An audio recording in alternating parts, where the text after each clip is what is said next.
New Zealand सरकार ने आज देश में बनी तमाम मस्जिदों को बंद करने का आदेश दिया। मस्जिदों में ही पलते हैं आतंकवादी। स्वागत है आपका हक की आवाज में, मैं हूं शकील बागमारे। तो सुना आपने, फेसबुक यूनिवर्सिटी और ट्विटर यूनिवर्सिटी में एक मैसेज वायरल हो रहा है। न्यूजीलैंड सरकार ने आज देश में बनी तमाम मस्जिदों को बंद करने का आदेश दिया।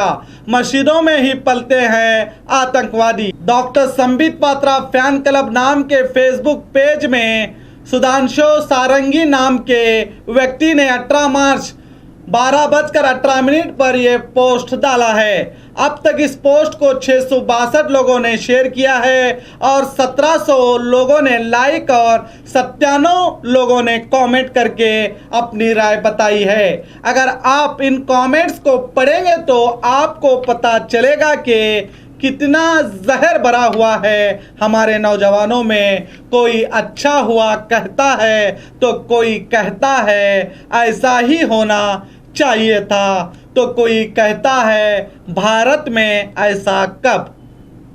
इन सब में दो लोग ही ऐसे हैं जिन्होंने लिखा है ये न्यूज़ फेक है, मगर इन्हें भी जवाब दिया गया कि न्यूज़ 100% सच है। और इसी तरह एक और पोस्ट ट्विटर अकाउंट से 18 मार्च को ही 7:45 को चौकीदार संबित पात्रा नाम से पोस्ट किया गया है, जो 862 लाइक्स और 260 रीट्वीट्स किए गए हैं।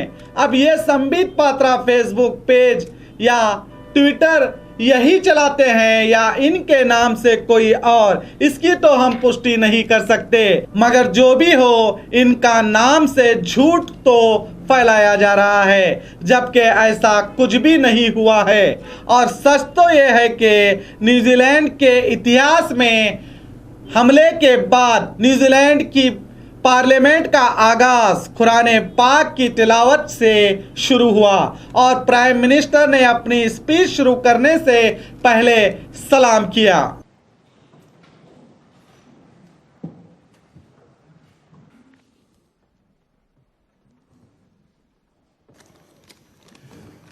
अऊज़ु बिल्लाहि मिनश शैतानिर रजीम, बिस्मिल्लाहिर रहमानिर रहीम। या अय्युहल्लज़ीना आमनुस्तईनु बिस्सब्रि वस्सलाह, इन्नल्लाहा मअस्साबिरीन। वला तक़ूलू लिमन युक़्तलु फ़ी सबीलिल्लाहि अम्वात, बल अहयाउन वलाकिन ला तशऊरून। वलनब्लुवन्नकुम बिशैइन मिनल खौफि वल जू'i व नक़्सिम मिनल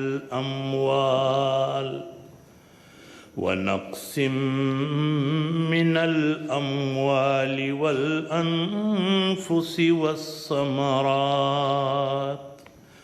वबश्शिरिस साबिरीन अल्लज़ीन इज़ा असाबतहुम मुसीबह क़ालू इन्ना लिल्लाहि व इन्ना इलैहि राजिऊन। सदक़ल्लाहु मौलानल अज़ीम व सदक़ रसूलुहुन नबियुल करीम व नहनु अला ज़ालिका मिनश शाहिदीन वश्शाकिरीन वल्हम्दुलिल्लाहि रब्बिल आलमीन।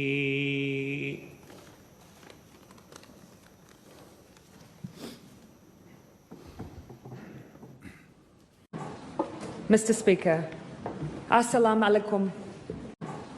Mr. Speaker, Assalamu alaikum. Peace be upon you and peace be upon all of us. जो लोग इस तरह की अफवाहें फैलाते हैं इनके गाल पर ये सबसे बड़ा तमाचा है। और इन लोगों को दूसरा तमाचा ये है कि कल जुम्मा को इस हमले का 1 हफ्ते होने पर उस मौके पर खुद प्राइम मिनिस्टर ने अल नूर मस्जिद पहुंचकर हजारों की तादाद में मुसलमानों के साथ नमाज पढ़ी और कहा कि हम मुसलमानों के गम के साथ बराबर से शरीक हैं। और हदीस पाक कहते हुए कहा कि मुसलमानों के मज़हब के मुताबिक हज़रत सल्लल्लाहु अलैहि वसल्लम ने फरमाया, मोमिन मेहरबानी में एक जिस्म की तरह है। जब एक किसी हिस्से में तकलीफ होती है तो पूरे जिस्म दर्द महसूस करता है। न्यूजीलैंड आपके गम में बराबर का शरीक है, हम एक हैं। ये थे न्यूजीलैंड के प्राइम मिनिस्टर के अल्फाज। और नमाज के बाद 2 मिनट का मौन भी रखा गया। खुद प्राइम मिनिस्टर ने हिजाब पहना था और वहाँ के मीडिया ने भी इंसानियत की अनोखी मिसाल पेश की।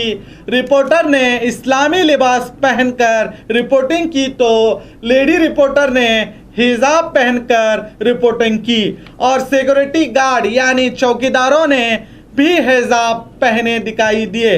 अल नूर मस्जिद के पास क्रिसचर्च हैगली पार्क में जुम्मा नमाज अदा की गई, जिसमें कई गैर मुसलमान भी शिरकत रहे। न्यूजीलैंड की तारीख में पहली बार अजान और जुम्मा नमाज रेडियो और टीवी चैनल में लाइव दिखाई गई। बात करते हुए पेशवाम न्यूजीलैंड की प्राइम मिनिस्टर को कहा कि आपकी लीडरशिप दुनिया भर के लिए एक सबक है। हम एक हैं और हमें मिलकर रहना चाहिए। हमें कोई तोड़ नहीं सकता। हम जिंदा हैं और जिंदा रहेंगे। एक ऐसी प्राइम मिनिस्टर जो हाथ जोड़कर मुसलमानों से कहा, मैं माफ़ी मांगती हूँ, मैं आपकी हिफाजत नहीं कर पाई। ये दुनिया के सभी चौकीदारों के लिए सबक बनी हैं। जाते जाते आपको बता दूं, आइसलैंड दुनिया का 1 नंबर पीस और शांति में जाना जाता है और दूसरा मुल्क है न्यूजीलैंड। इन मुल्कों में क्राइम बिल्कुल कम होता है और इस पीस और शांति की लिस्ट में हमारा भारत 136 नंबर पर आता है। ज़रा सोचिएगा, जिस देश को सेकुलर मुल्क कहा जाता है, क्या उस मुल्क में सेकुलरिज्म की बात करने वाले राजनेता दिखाई देते हैं? क्या हमें ऐसे ही राजनेताओं की ज़रूरत है? तो देखते रहिए आपका अपना बी न्यूज़ नेशन।